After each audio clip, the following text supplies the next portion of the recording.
Welcome to a cross-border talk, which will be focused this time on the ongoing situation with the American campaign for the presidential elections. Joe Biden has recently announced he withdraws from the campaign, and he shows his support to Kamala Harris as frontrunner for the Democratic nomination. However, it is still to be seen what will happen with the Democratic campaign, and we also need to see how will this withdrawal of Biden reflect on the campaign of Donald Trump, the Republican opponent. We'll be discussing today with Iulia Joja, who is a Balkan and Black Sea expert at the Middle East Institute, and she is also a professor of international relations and European security at the Georgetown University. We will be focusing not only on the purely American side of the story, but also on how victory of one or the other camp influence the situation in the eastern part of European Union, that is Central and Southeastern Europe. And we'll have also a question on Middle Eastern policy in the near future. My first questions will be asked by my colleague Veronika Sushova. Hello, everybody. So thank you, Julia, for your time. And I would start with the first question, which is really the, I think, most important at the moment. And if we see the media, they are really speculating a lot about it. And this question is what actually means the withdrawal of Joe Biden from the campaign for the Democratic Party and its presidential campaign? Because I'm not specialist for the American politics, but as I understood, it is quite unprecedented situation. It's not usual that so late the main candidate steps out, and any party, or Democratic or Republican, has to quickly find the replacement. And then the second question related to it is what means actually this unprecedented, if it's situation for Donald Trump and his campaign, because he already started very much campaigning against Biden, and he seemed to be also quite comfortable with Biden. So I would ask these two questions together: how to evaluate what happened, and what you expect will be consequences for Democratic Party in particular. Sure. Thank you, first of all, for having me, Veronica and Vladimir. It's great to be with you here on Cross Border Talk. So there's a lot to unpack with the first question, or the first two questions. And it's very much in motion. Politics are very much in motion here in Washington, D.C. And there's this famous saying, sometimes in decades there's almost nothing happening, but other times in days there are decades happening, and that's how it feels like here in the United States when it comes to politics at the moment. We've seen over the last 10 days, first the assassination attempt of Donald Trump. Then we've seen Donald Trump the former president at the Republican convention nominating his running mate, J.D. Vance. And that too has implications for how they're going to position, or how the Republican Party is going to position itself in this race, and vis-a-vis domestic as well as foreign policy issues. And then we've seen the withdrawal from candidacy of President Joe Biden just last Sunday, and in record time already in basically 24 hours, on July 23rd, on the day that we're speaking, Kamala Harris, the vice president, has already ensured a sufficient number of delegates to be able to win at the convention of the Democratic Party that will take place in about a month in Chicago here in the United States. And within that, there's a lot to process in terms of possible continuity of Kamala Harris in relation to Joe Biden, and generally where she positions herself on domestic, as well as maybe what is most interesting for us and for your audience, foreign affairs.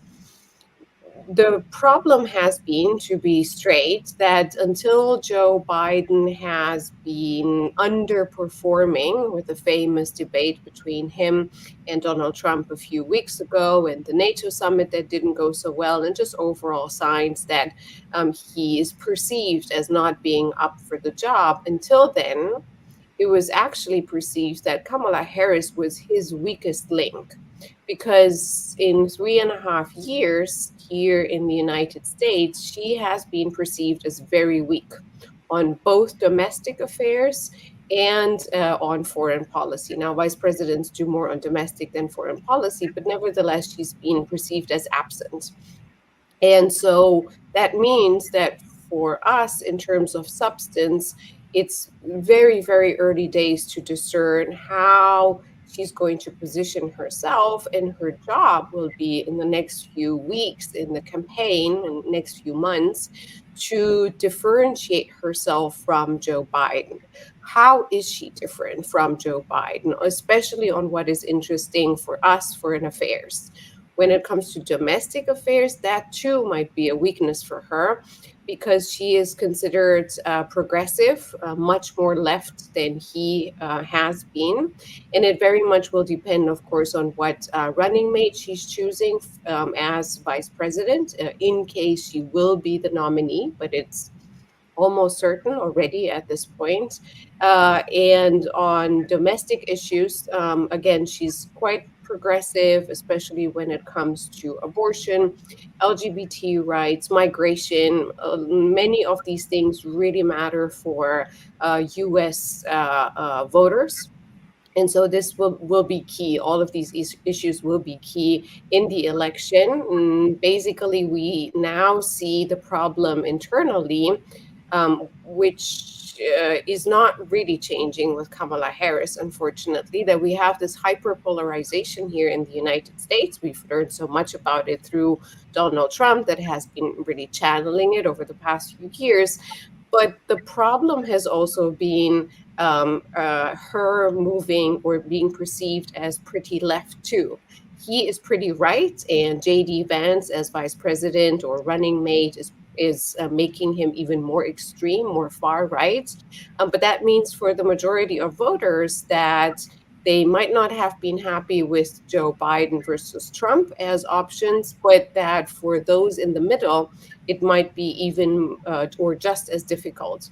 And then on foreign affairs, it's very, very early days to see how she will position herself on the most important issues for the United States, and that's Ukraine and Russia on the one hand.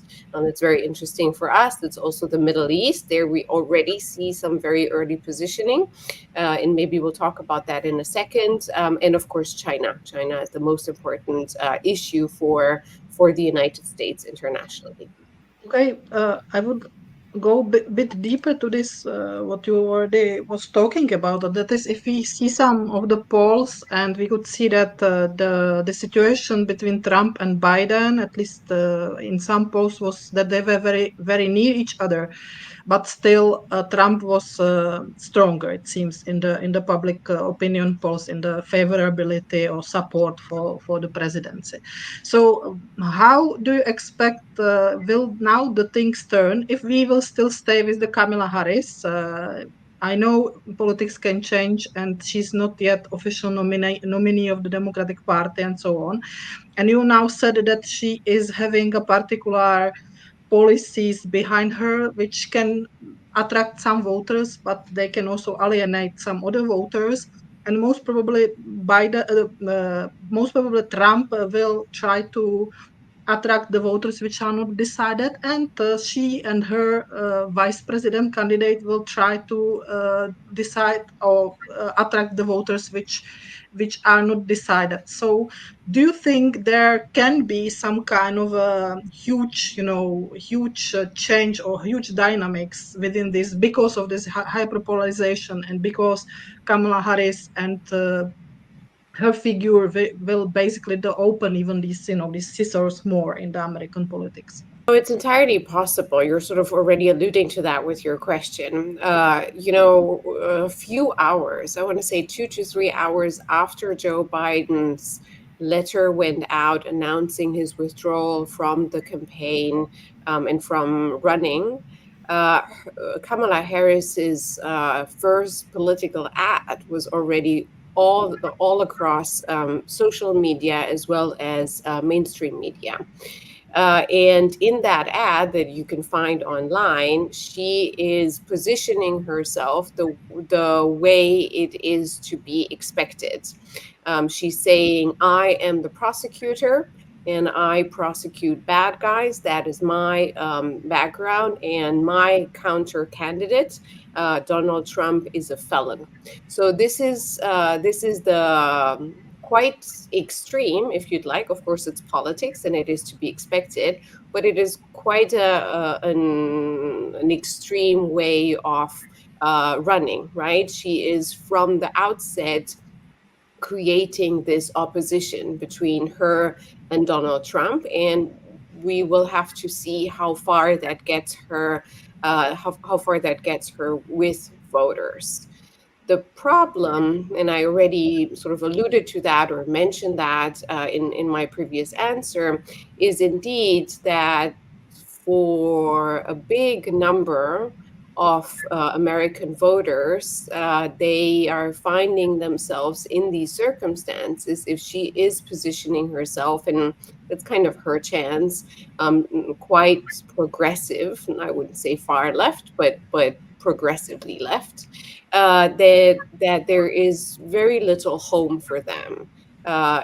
With Joe Biden versus Trump, it was a matter also of age perception. But with Kamala Harris versus Donald Trump, it will even more maybe be a matter of ideology. And in this hyperpolarization that we're seeing, she doesn't seem to be trying to mitigate. Donald Trump has maybe made a pretty big mistake, and we'll see if she makes a similar mistake in the next few days or weeks.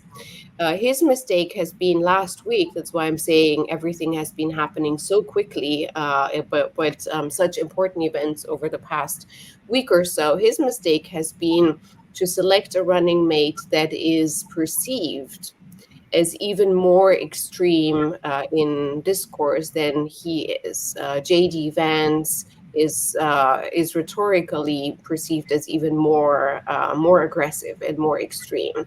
Instead of choosing a running mate that is more moderate than Donald Trump or perceived as more moderate, so that, like you were saying, so that the Republican Party can attract those many voters, undecided voters, unmotivated voters that are in the middle, and that represent the majority of Americans, frankly. And now it will depend very much on Kamala Harris, if she's the running mate, what kind of a vice president, if she's the candidate, what kind of a vice president running mate she will select. That means that she could select someone that is just as left as her, or maybe even more left, or she could select someone moderate. I'll tell you, just to make things to be straight, her highest chance of winning against Donald Trump would have been to select a running mate that is not just moderate, but that would have been a bipartisan, a national unity ticket, a Republican, someone like Nikki Haley, someone like Mitt Romney, or similar. That would have ensured her an easy win against Donald Trump, exactly because it's trying to capture the middle. But it is very unlikely that she will be doing such a thing. And it is very unlikely for the Democratic Party, that has also been moving more left with the years, over the past few years, to accept as a running mate someone that is really bridging that gap in the middle. So if she chooses someone that is just as left as her, or even more left, her chances of defeating Donald Trump are slim. That is very interesting, because one would say that, in a way, at least the voters have what select between different programs and not from the center. But it seems how you describe it, that this center is still kind of most approachable for the voters in the United States.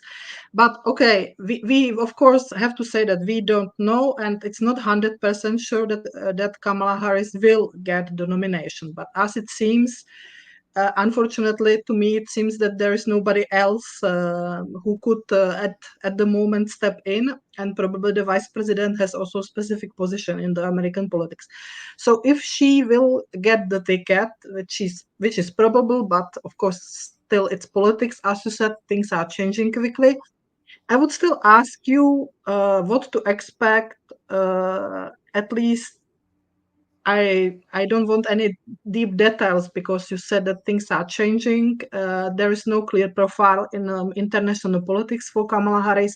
And as you said, her mate is also not clear, so it can also move things depending on who is her vice president candidate.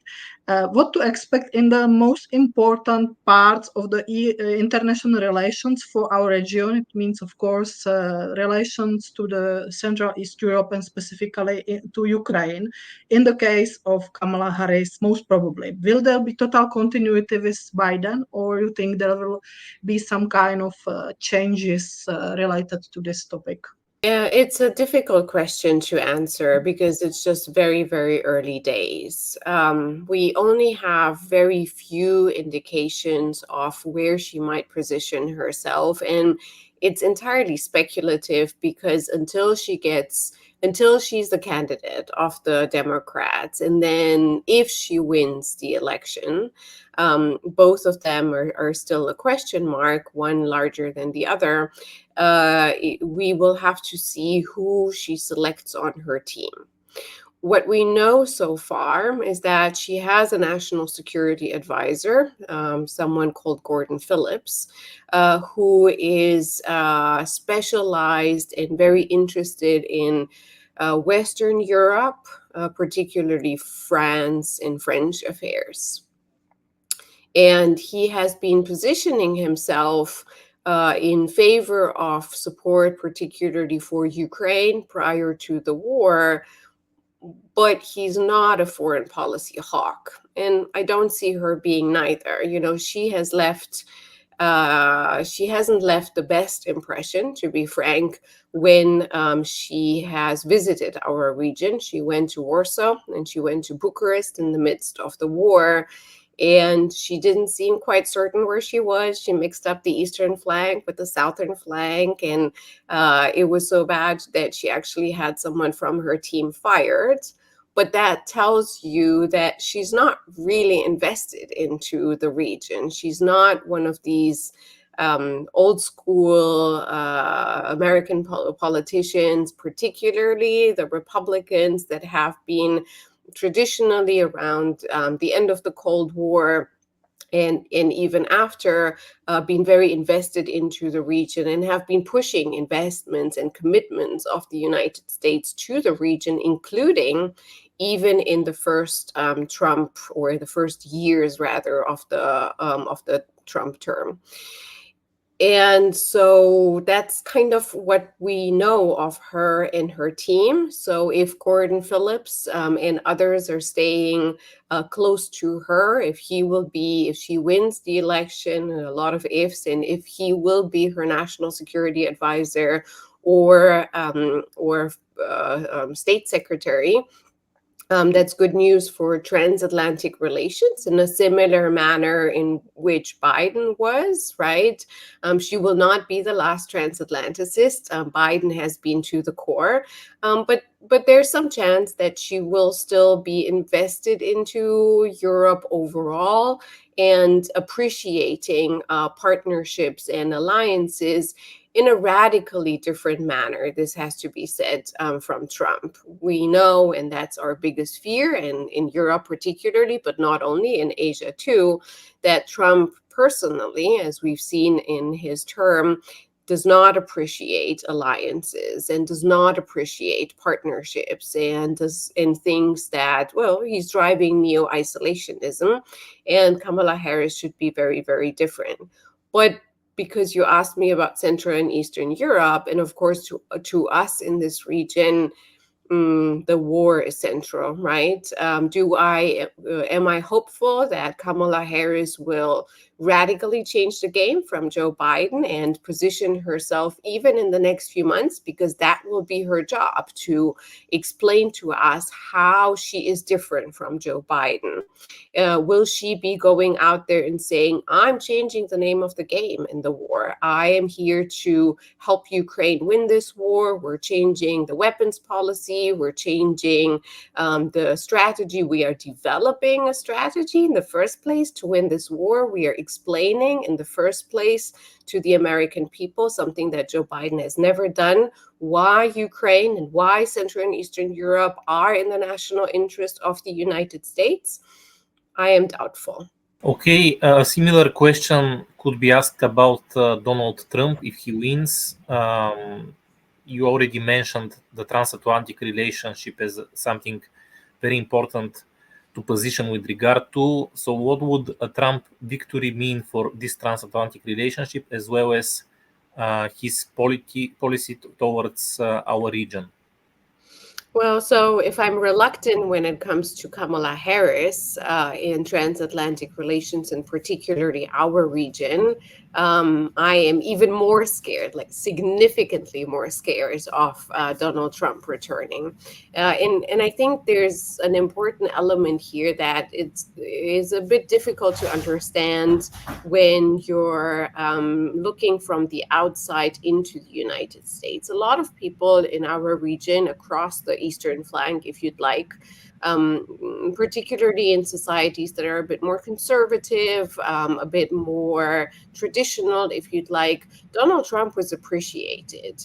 And even in foreign policy, elite circles in Bucharest and in Sofia and particularly in Budapest, but not only, Donald Trump's first term, or his only term so far, has been appreciated in that indeed he has increased, or under his presidency, aid and support for the region has increased.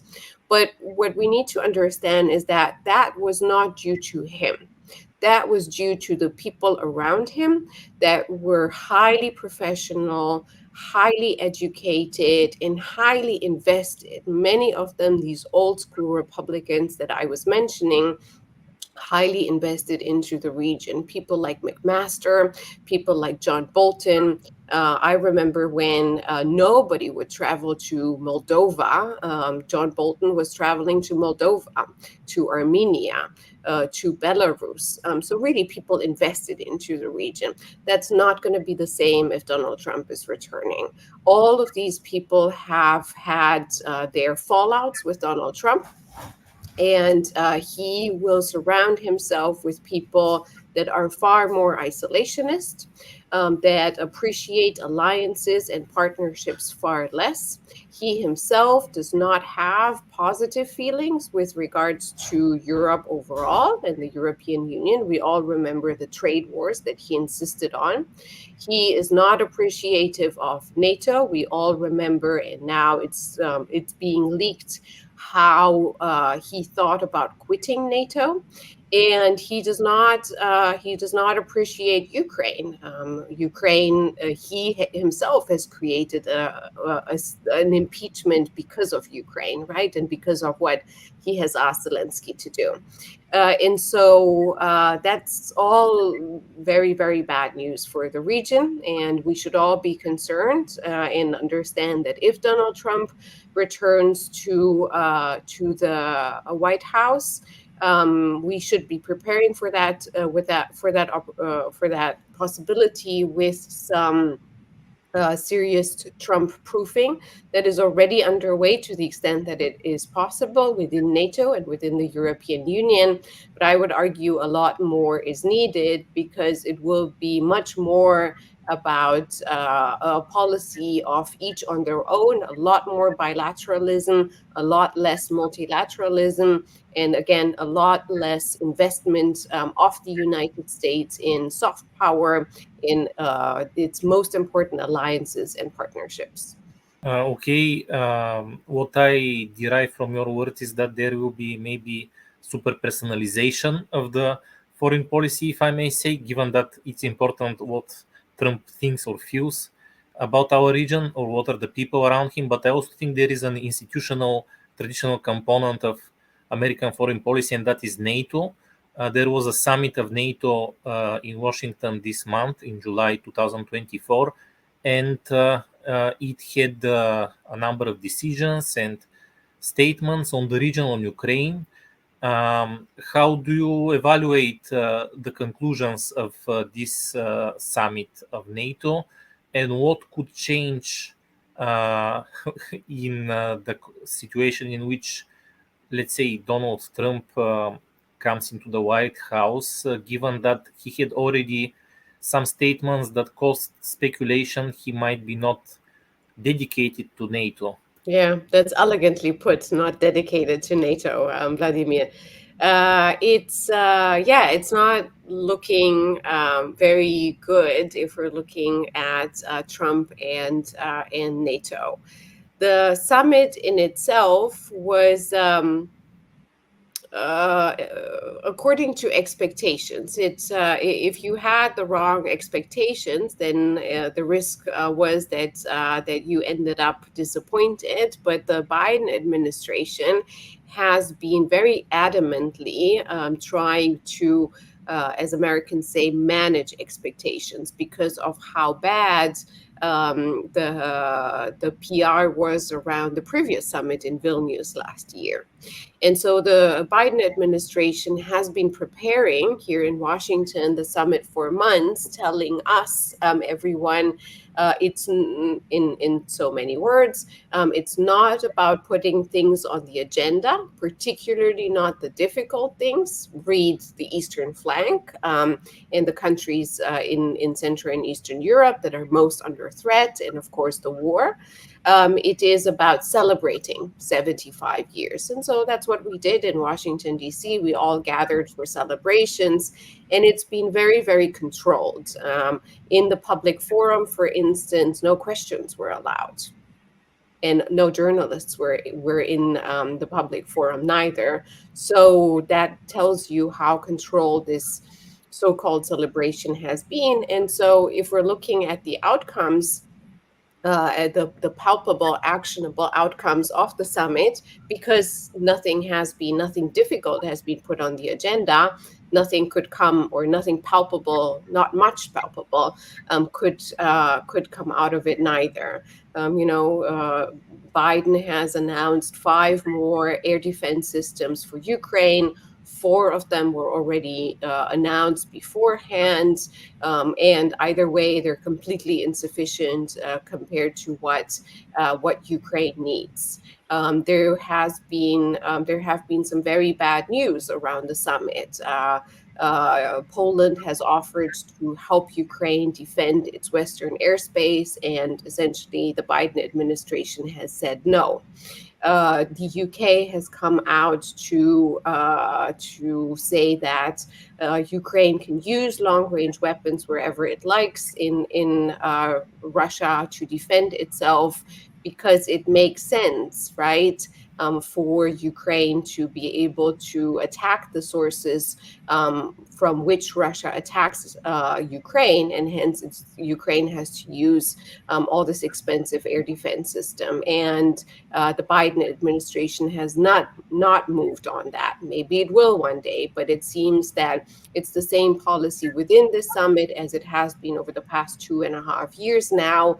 Very slow, very hesitantly, with no plan of winning or making a difference other than vaguely formulating that or not even that Ukraine is getting all the support to be able to hold against Russian attacks, but we can't be matching that because of the policy that the Biden administration has adopted. And so the summit has been exactly a confirmation of a continuity in the Biden administration's policy vis-a-vis the war, with the big unknown of what there is to come after the elections. And now everyone in Europe, though it shouldn't be the case, is waiting for the elections in the United States.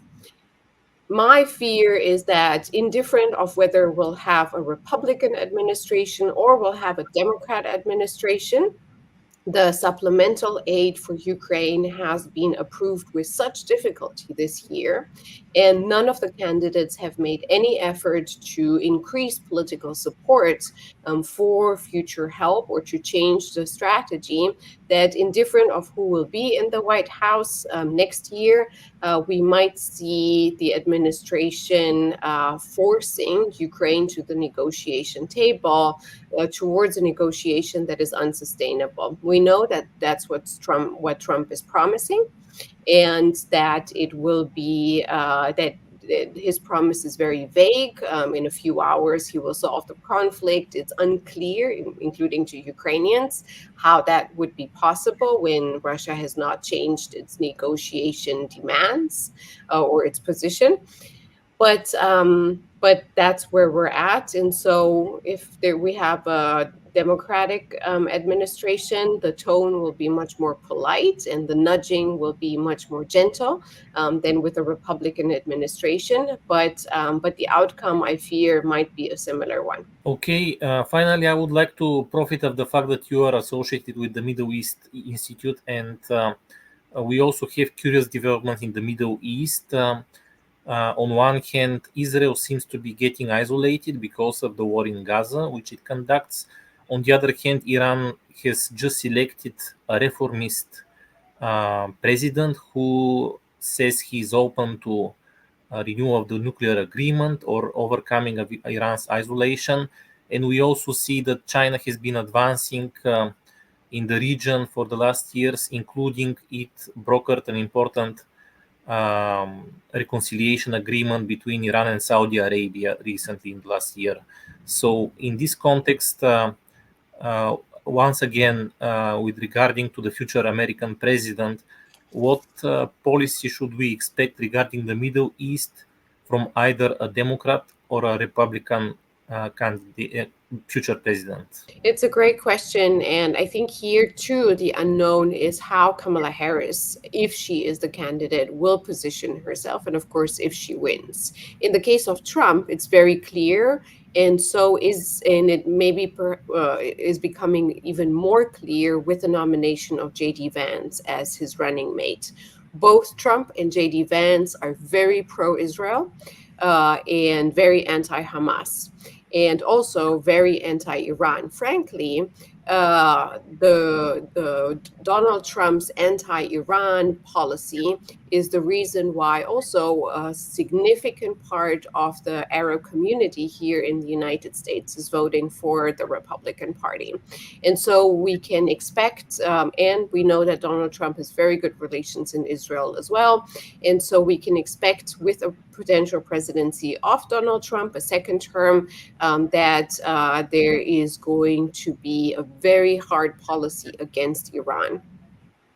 Where that leaves China, I don't know. It doesn't look to me as if China is in its strongest moment in the context of, by the way, here, this is a credit to the Biden administration. China looks weakened, right? Financially, economically, too. So that will translate also into the negotiation power and what kind of an actor China can be and can be perceived to be in the Middle East. In case Trump returns, we'll see a return of Trump's policy vis-a-vis the Middle East. I think that's how we can sum it up. In the case of a Kamala Harris administration, the situation is a bit more complicated, because Biden has been under a lot of fire from, again, particularly the progressive elements of the Democratic Party here for being too pro-Israel.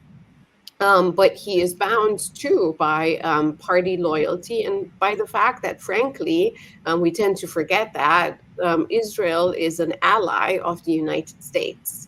And it is a democratic country, and I don't think this relationship of an alliance can qualitatively change, even if we have an even more left-positioned president in the White House through Kamala Harris. However, it's very, very early to say, and we already see Kamala Harris trying in the first 24 hours of her candidacy, essentially. We're already seeing her position herself differently from Joe Biden. She has just announced that she will not be presiding over a meeting with the Prime Minister of Israel, Bibi Netanyahu. And so that is quite a strong signal that she is even more reluctant than Joe Biden when it comes to Israel. And at the same time, already first 24 hours of her candidacy, she has come under fire for being to Israel. So there's going to be on her a lot of pressure from all sides, and it is very unclear how she will position herself, how she will balance her Israel-Palestine policy. On Iran, the last point, we've seen in the Biden administration initial attempts to revive the JCPOA, to revive a deal with Iran that Iran, of course, is very keen on. But that all has been put on ice, frankly, through the Masa Amini protests and violence, the incredible crackdown of Iran against its own people. And so that not that much time has passed. And if the Democrats will stay in the White House and will try to foster a re-engagement with Iran, still it will be there will be a lot of pressure from public opinion, including the Iranian diaspora here, to not have too much of an easy relationship with a regime that is executing violence such as that in the case of Masa Amini.